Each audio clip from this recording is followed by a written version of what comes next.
Merci beaucoup, Maître. Judge Motok. Thank you very much, Counsel Boutourian. Now over to the defence. Mr. Kaufman, please. Madam President, thank you, Your Honours. And I thank Mr. Boutourian for his intervention. But I feel that I ought to remind him that this is a court of law which decides matters on the basis of evidence, not on the basis of political demagoguery, and not on the basis of a desire to effect regime change despite the democratic will.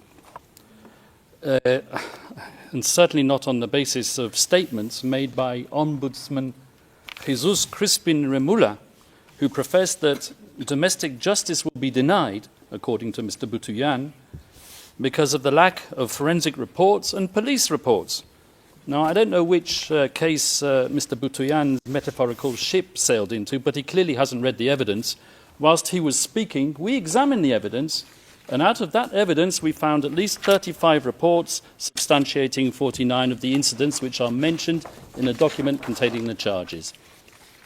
Your Honours, Rodrigo Duterte was and will always remain a unique phenomenon. His style of statesmanship was novel and unpalatable to many. His expletives and hyperbole grated, while his honesty and wild popularity irritated. He spoke openly, from the heart, sincerely and truthfully.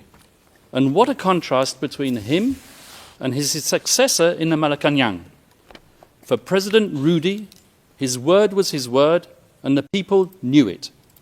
For President Bong Bong, his word is for the wind, and the people will not forget it. Let me remind everyone of the letter which President Ferdinand Marcos Jr.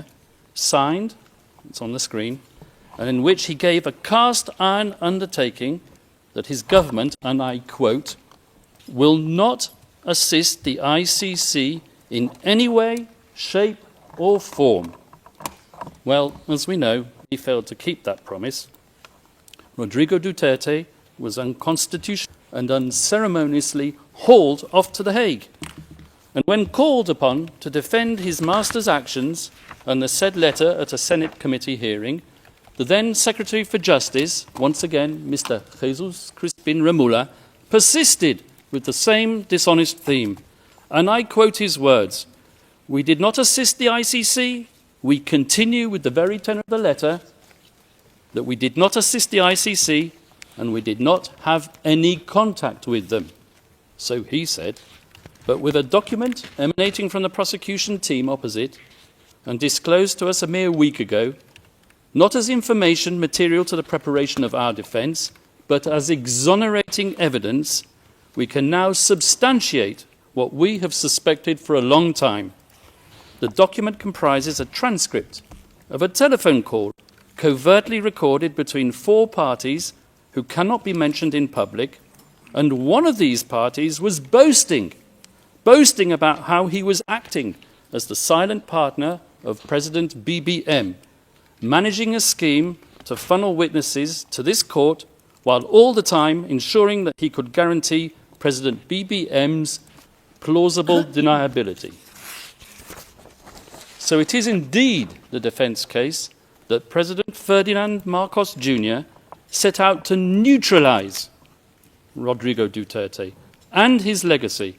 Yes, Mr. Deputy Prosecutor, I used that legendary word, neutralise, so central and so essential to your case theory, because you know just as well as me that I'm using the term metaphorically. And now I turn to the substance of the charges, but before I do, a word or two about the geopolitical context. The scourge of illegal narcotics is not unique to the Philippines. As we all know, it afflicts Latin America, where I can name 3 countries where the death rate at the hands of vigilantes and law enforcement agents per capita population is higher than it ever was under Duterte. And as you should know, and you will hear from the prosecution, at any rate, the Philippines as a country is uniquely positioned to act as a transit hub for the trafficking of narcotics emanating from the cartels in China. And with or without Duterte, so we argue, the death rate would have kept on rising. Indeed, as we will prove with statistics and reports, The death rate flowing from narcotics-related crime actually increased after Rodrigo Duterte left power. And where, I ask you, has the International Criminal Court been seen that Rodrigo did anything? The totally lawful Duterte campaign against illegal drugs and their suppliers took place when his administration was after the declaration of martial law. And it was on that significant day that Rodrigo Duterte was exposed to the tyranny of oppression and the abuse of power by the elite. And he took a decision. On that day, he chose to devote himself to a life of selfless public service.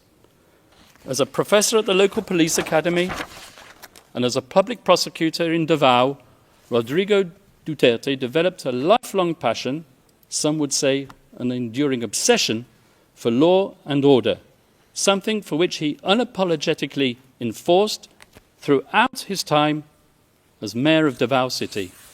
Not, as the prosecution say, through sowing murder and mayhem, but through winning the love, respect and admiration of his fellow citizens, the very same citizens who continued to re-elect him time after time, term after term, on no less than 7 occasions over more than 2 decades. And throughout his 20 or so years tenure as the mayor of Davao, Rodrigo Duterte and his family transformed that city from an outpost of communist insurgency and criminal violence into what is now one of the safest cities, not just in the Philippines, but in the entire world. This was indeed the so-called Davao model, which the prosecution wants to persuade you was code for unbridled criminal violence. And this was the type of leader that the Filipino nation wanted in 2016. So, Rodrigo Duterte was elected into power, not in spite of, but specifically because of his firm and uncompromising commitment to upholding law and order. And after his election as president, Rodrigo Duterte remained a man of the people, without seeking to patronize the people. Gung-ho in his ways and with a belligerent tone, he spoke the tough tongue of the street, not the dissembling discourse of international diplomacy. He said what the people wanted to hear, but he said it in a way that offended sensibilities of world leaders unaccustomed to hearing it, one in particular, and that was what set him on the slippery slope to a prison cell in The Hague. And let me tell you how it works. It starts with the media, controlled by the powerful and the politically influential. With a sensational headline and a twisted editorial slant, the moguls sell their papers while promoting the partisan agenda of their backers in power. They highlight the salacious content while ignoring the true context, because that is what captivates the reader. And so it was with Rodrigo Duterte, whose speeches were fertile fodder for his enemies and detractors. A man whose hyperbole, bluster and rhetoric, once published, became a natural target for privately funded NGOs and human rights activists, a loose collective more commonly known as civil society. These people descended upon the Philippines to advance an agenda even more lacking in objectivity than that of the media, and heavily funded by tycoons with even grander designs, they print their glossy reports, replete with iconic photographic images of grieving families and dead bodies in rain-swept, nighttime crime scenes, all dramatically illuminated with the fluorescent glow of neon. Images carefully crafted to shock the conscience and to sway the emotions, and, I may say, to be used by the prosecutor when they don't even relate to the charges. And they gave their slick reports bold titles lifted straight out of a James Bond movie, such as License to Kill, One Shot to the Head, You Can Die Any Time, or simply, They Just Kill. The photographers are feted and their shots exhibited as art all over the world, and the brave journalists who act as their sources win awards and Nobel Prizes. And slowly but surely, their narrative becomes the sacred, unchallengeable and unshakable truth. And so the pressure builds up And the academics who haunt the corridors of the progressive left law faculties far away in the United States tweet their research and publish their articles pontificating about crimes against humanity, systematic attacks against the civilian population, and they point their finger at one man alone, and bandy about slogans such as accountability and the prevention of impunity. They give their gratuitous advice on what should be done, sometimes academics who formerly worked alongside the prosecutor of the International Criminal Court. Communications and complaints are filed, and the rest, as they say, is history. In any event, we're not gathered here today to judge a man on the basis of his coarse attitude or his vulgar language. This court has convened a confirmation hearing to verify whether substantial grounds exist to believe that Rodrigo Duterte, the people's president, together with various so-called co-perpetrators, over the years of his governance, devised a criminal policy of wholesale and wanton murder. And since we are in a court of law, it is worth stressing, although I should not have to, cases are decided on the basis of evidence, not supposition, not rumour, not spicy gossip, and certainly not on the basis of political rhetoric and bluster. Because at the end of the day, were it not for those belligerent and controversial speeches, there would have been no impetus to bring the people's president to The Hague. And when the prosecution's evidence is examined, I would ask you to keep an open mind and to question not just whether that evidence has been selectively presented, but whether there exists evidence which the prosecution has failed to produce. And I say this with justifiable cause, particularly with respect to the Duterte rhetoric, as we will prove during the substantive part of our submissions.